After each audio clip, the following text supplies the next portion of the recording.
vai dar um salário de 30 dólares e vai trabalhar em São Paulo. Com todas essas vantagens, com a pilhagem da economia de países inteiros, né, por exemplo, no Brasil, houve toda a privatização da Petrobras, de todo o sistema elétrico, de todo o sistema siderúrgico, de todo o sistema de telecomunicações, de todo um número gigantesco de estradas de rodagem, né, e várias outras empresas de aviação. Então, a mesma coisa aconteceu em todos os países do mundo e aconteceu também nos países do leste europeu, etc. Com tudo isso, a crise não apenas não diminuiu de intensidade, como a crise que nós temos hoje, faz a crise de 74, que levou a várias revoluções no mundo inteiro, pareceu uma brincadeira de criança, um piquenique, não uma crise. A crise de 74 nos países imperialistas não chegou nem perto do que nós estamos vendo hoje. Então, quer dizer, a crise ela assinalou um fracasso estupendo da política de recuperação capitalista. Os capitalistas, num certo sentido, eu não vou dizer que jogaram a última cartada, porque esse é um jogo que ele meio que continua sempre. Mas, com certeza, jogaram uma das cartadas mais decisivas que eles poderiam ter. E que já não vão ter mais. Não dá para reproduzir o que aconteceu aí. Bom, então, a minha primeira observação seria essa observação, que eu acho que ela tem um valor político, ideológico bastante grande. A segunda é sobre a própria natureza da crise. Aqui se discute muito sobre a crise e se falou muita coisa totalmente sem fundamento sobre a crise. Por exemplo, todo o setor da esquerda, né, que é marxista de orelha de livro, que ouviu o Galo cantar e não sabe aonde, falou que a crise é a crise cíclica do capitalismo. Bom, sem dúvida, toda a crise capitalista é cíclica. Agora, tentar explicar a crise com essa expressão de crise cíclica não faz sentido nenhum. Mesma coisa que você tentar parar um vendaval, um tufão, tá certo? Com um guarda de trânsito. Não tem sentido, é totalmente desproporcional. O fato da crise ser cíclica é a coisa mais irrelevante que alguém poderia dizer sobre a crise. O que se quer dizer com a crise cíclica é que não, tem a crise agora, é como toda crise, tem a crise, passa a crise, volta tudo ao normal. Isso daí já não é verdade para o capitalismo há mais de 120 anos, já não é de hoje. A discussão, por exemplo, na Terceira Internacional sobre a crise capitalista já tinha mostrado que o esquema das crises cíclicas ele tinha sido abalado pela crise capitalista geral que o capitalismo tinha produzido. Por exemplo, os economistas famosos da crise cíclica, né, como Kondratiev, por exemplo, foram criticados pelo Trotsky porque achavam que o esquema deles era um esquema muito esquemático, muito doutrinário. Né? Inclusive, Trotsky mostrou que na crise, mostrou antes da crise de 1929, que a crise afetava a própria evolução cíclica das crises. Então, quer dizer, isso aí não tem pé nem cabeça.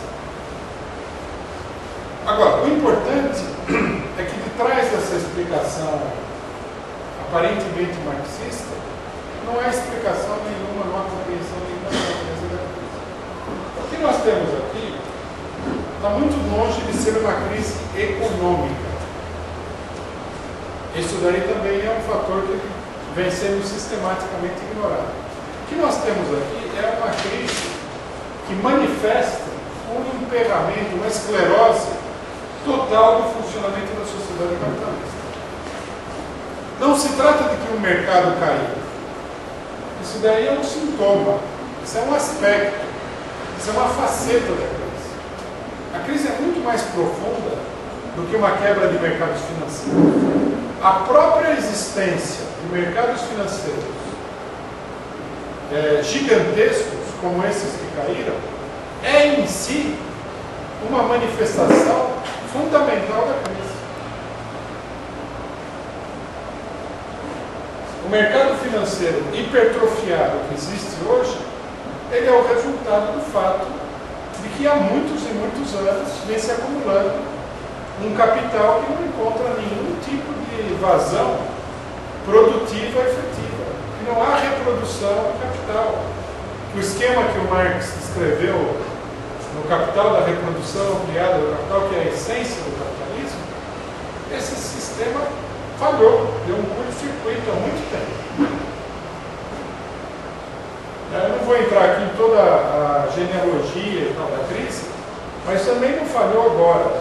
Isso aí vem falhando, começou a falhar justamente quando teve a Primeira Guerra Mundial.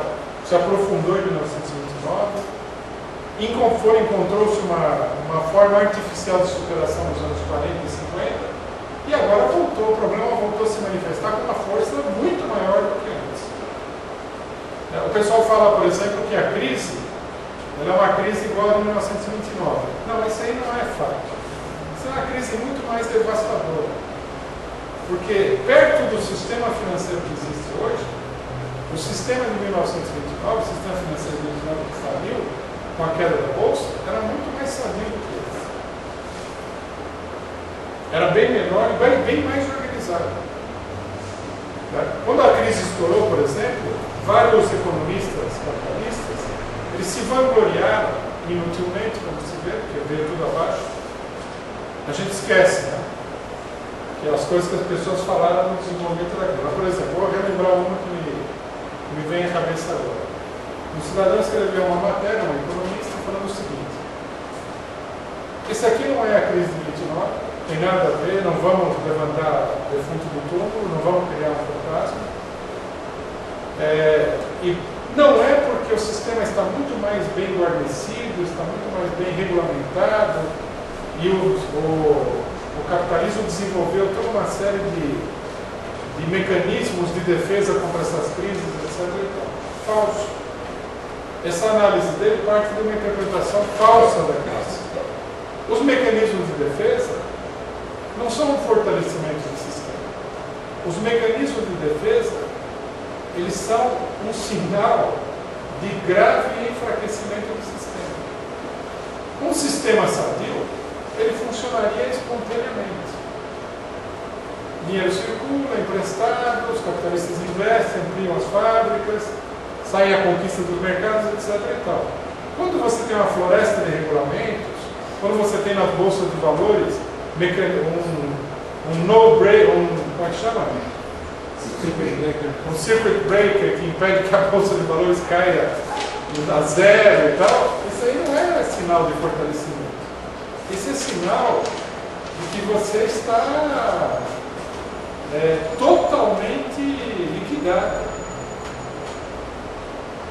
Não é um sinal de fortalecimento, da mesma maneira que você colocar uma ponte de safena no coração, não significa que o seu coração está funcionando melhor do que antes. Significa que ele continua funcionando, só que em condições precárias. Esses mecanismos todos que eles falaram, é uma ponte de safena, que também foi estourada pela crise. A falência do sistema financeiro internacional é universal. Está totalmente falido. Aí ninguém discute mais isso. A única discussão que os capitalistas têm é que é preciso reviver o cadáver. Eu não duvidaria nem um pouco que da tentativa de reviver o cadáver, os capitalistas passassem a intervenções mais agressivas, como por exemplo, a centralização do crédito na mão do Estado. Isso pode desperdiçar muito dinheiro na tentativa de salvar os capitalistas, não o sistema em si. Então, como vocês podem ver, não se trata de uma crise econômica. Se trata de uma crise de um organismo que está apresentando múltiplos sinais de falência. É como uma pessoa que está na UTI e que está na UTI há muito tempo. Essa pessoa tem uma convulsão, né? E essa convulsão é perigosa, pode ser fatal.